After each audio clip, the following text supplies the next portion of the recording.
Hi guys, here it is Monday, and this is after about 12 hours of cleaning, wire brushing, scraping,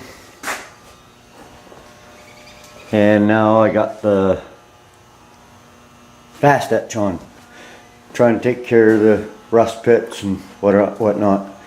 So it's looking better. Still got a ways to go yet.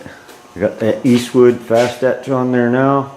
It's been on there now probably a couple hours and just keeping it wet. So this is a big job trying to clean the bottom of a car. If I had help, I think I would have put it outside and sandblasted the whole thing. Would have been a lot easier, I think. But this is the way we're going. Trying to get it cleaned up best I can.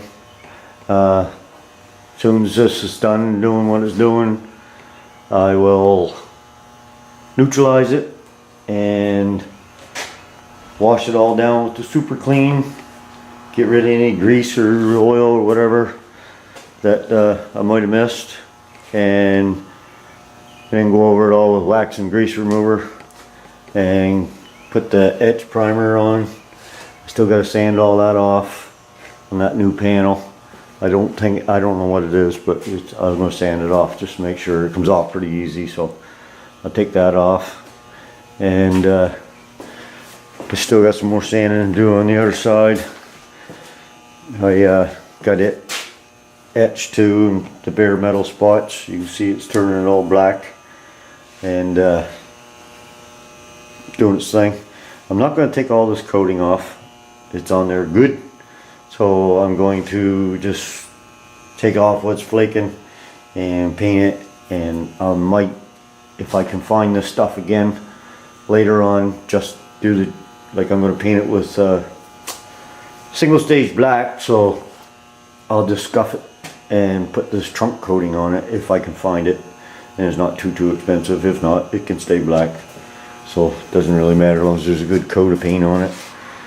And I will prime it after I etch prime the bare spots and epoxy prime the whole thing and seam seal it and then paint it. So I don't know if I'm going to get that all done today, but I'm going to try. While that's waiting, I got to mow the grass again. It's been raining. And Mark, Fatster Cat, sent me a order of sun, and it got here. Actually, it's 20 degrees outside. It's all 78 or something like that. But anyways, another thing I picked up too was this. I watched a video on Chevy Holic, I think it was, and he had put a condenser in his at his air compressor to get rid of the water. Well, I found this was like a heat pump, and obviously the compressor's gone. I didn't take that, and I'm going to try to hook this into my compressor. That's a 220 motor, so I think I can hook that into my pressure switch. It's these wires, so that it comes on when the compressor comes on. But it's pretty good. I call it a radiator, but condenser I think it's called. I don't know how many cords it is, but it's quite thick. And there's a little grill there that goes over here, so you don't get your fingers caught. And I'm going to clean this side up because there's quite a bit of lint and stuff in it. And try to hook that into my air compressor so I can get rid of the water and keep the air cool. So there's two little tanks down here. So I'm going to do a little more research and see if I can make this work. So that's where I'm at, and that's where I'm at on this. It's coming. It's getting cleaner. It's a lot of work, but it's going to look real good when it's done. As you can see, the fast etch is doing something, that's for sure. So hopefully, see, I got a little patch I got to fix there. Just noticed that, so I'll do that after I get it all cleaned up. So anyways guys, I'll be back here later on today, I hope, or tomorrow. I'm not sure just how far I'm going to get, but just trying to keep this wet. And subframe really looking good now. That was my one of my biggest concerns, is get a really good subframe under this thing, and I got one, so very lucky there. And anyways, I'll be back. We'll see you in a few. Just scrubbed her with the super clean and just rinsing her off. I don't think I'm going to get this prime today because it's going to have to dry. Boy, some of these spots were just really hard to get into. So I wish I had done this outside, but the weather didn't cooperate. So, but as you can see, it's looking pretty good. I'll let her dry and give her a good sanding. And give her another shot there before I prime it. Etch prime the spare stuff. And that super clean really works good to get the grease off. I scrubbed it with a brush and a water brush in places I couldn't get that bigger brush. Like up in there, really, a bugger. So, oh well, it's going to be better than what it was. So, try to give you a little shot, a little procedure here. So I'm taking to try to get rid of as much grease and stuff as I can. So, should be fairly decent finish on the underbottom, I think. So, anyway, I'll shut you off here. Go around and hose the other side. And go back to mowing the lawn. That's what I've been doing in between etching and all that stuff with the acid etch. So, but she's coming, looking better. Well guys, I decided to go over with Comet too, because a lot of little places like right in here is still greasy in there. So just using the red Scotch-Brite pad and trying to get in all these little cracks and crevices so I can get paint stick. So, and scrubbing the whole floor again too. So I don't think it'll hurt anything. So there's was a lot of grease on the bottom of this car. So that did help save some of these important parts. So anyway, I just thought I'd turn the camera on there and get a little update on trying to get all the grease and stuff out of these little cracks and crevices and whatnot. So I did that much so far. Now right here, gotta go up to there. So a lot of time it's spent cleaning the bottom of a car.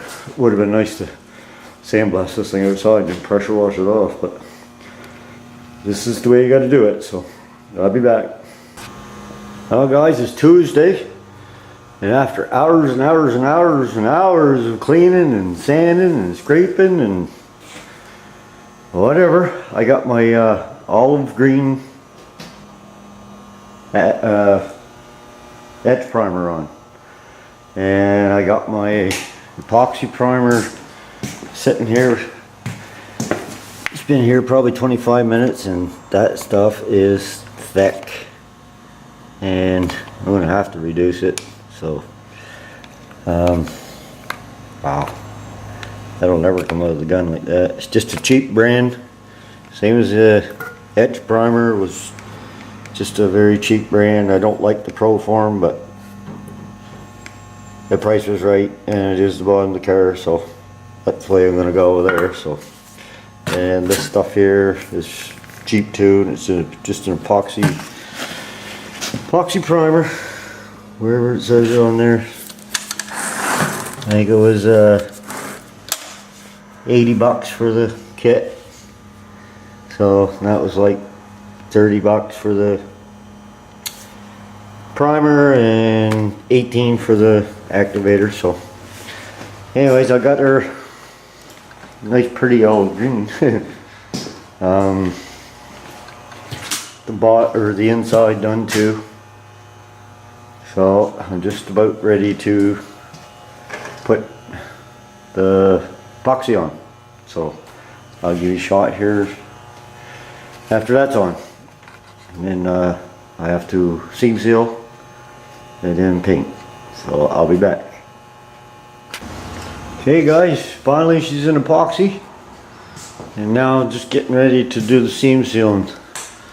Get that done and I'll let that set for a while. And then I'll start painting her black. Finally. Big job. Takes a long while to do floors. Top and bottom. But it looks pretty good. It's hard to get it all in one shot here.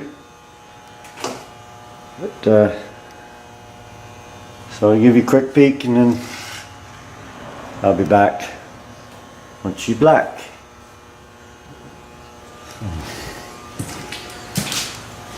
Front, it's all looking good. I probably just showed this, but another look. See, it's gonna look pretty good, I think.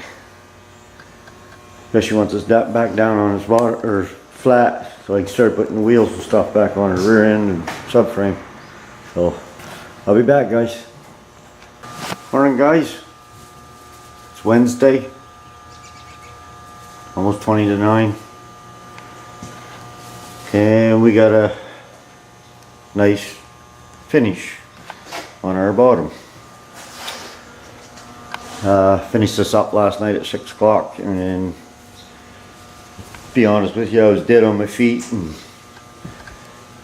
couldn't finish the video up, so just thought I'd come over here this morning and give you a shot of this before I lower it back down. Turned out pretty good. I mean, it's not perfect finish on the bottom, but it is clean, very clean. So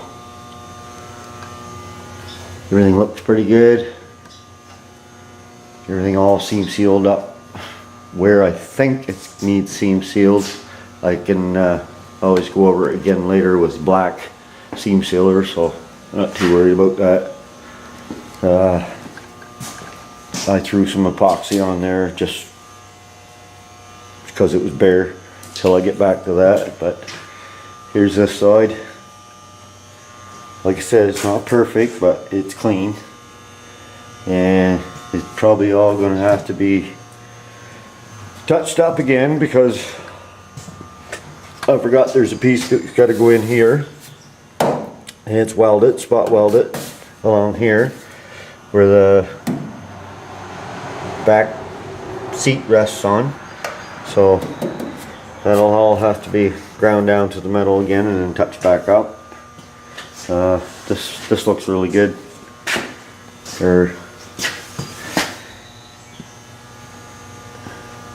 Say I seam sealed where I could for now because I'm not sure what I'm doing here.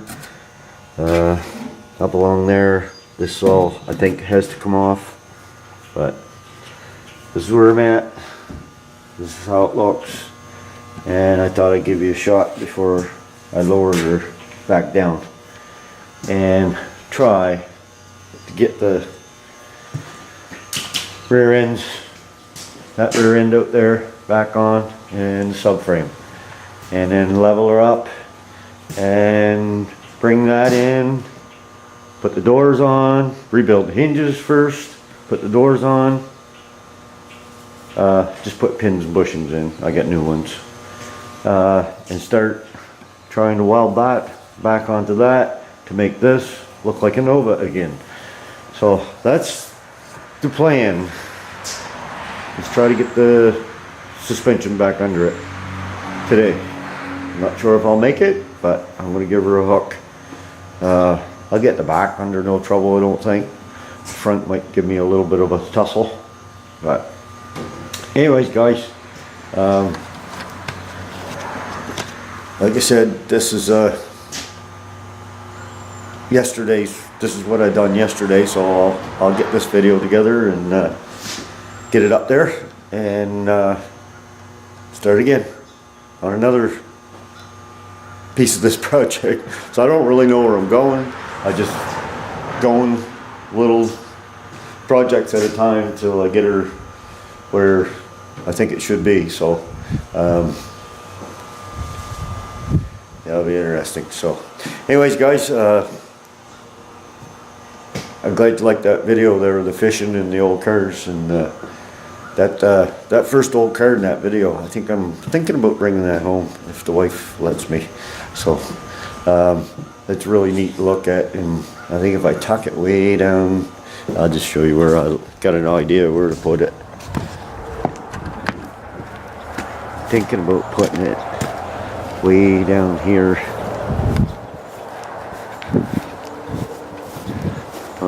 Just right at the end of those trees right there. So, but I think it looked pretty sharp. But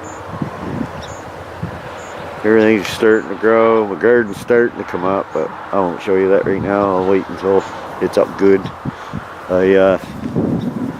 Doing some work here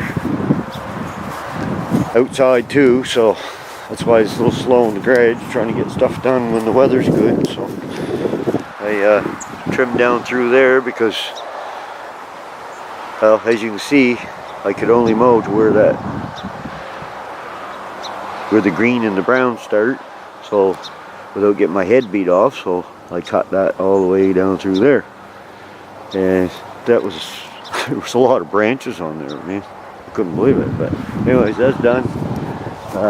Been working on this, trying to get something geared up here so it looks better. It's where it used to have a pond, and now I gotta get a load of gravel and fill that in, and I want to make a little fountain or something here, and that vine that's there is going to cover that. So, and yeah, this here vine here, the story behind this one.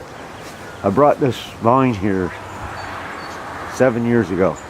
It's a Japanese wisteria, and this year it finally bloomed. I've been waiting for this, and it actually bloomed. 7 years. That was just a little sprig when I put it in there, and I just really like it. So, and the same for this tree here. I don't know if you're interested in this stuff or not, but I'll show it anyway. This tree here, I brought this tree over 150 miles, and it was hanging out the car window, and it was like 5 years ago, and it's starting to bloom this year. And that's a laburnum. I really like that. So I'm supposed to get about 15 or 20 feet tall. Right now it's probably 10. So, and it really gets big and bushy and lots of flowers on it, so it looks pretty neat. So I think that's going to look really good when it's all grown up right there. So anyways, guys, gonna let you go here. It's a nice day out, so hopefully I get lots done. So we'll be talking to you later. Take care. Thanks for watching.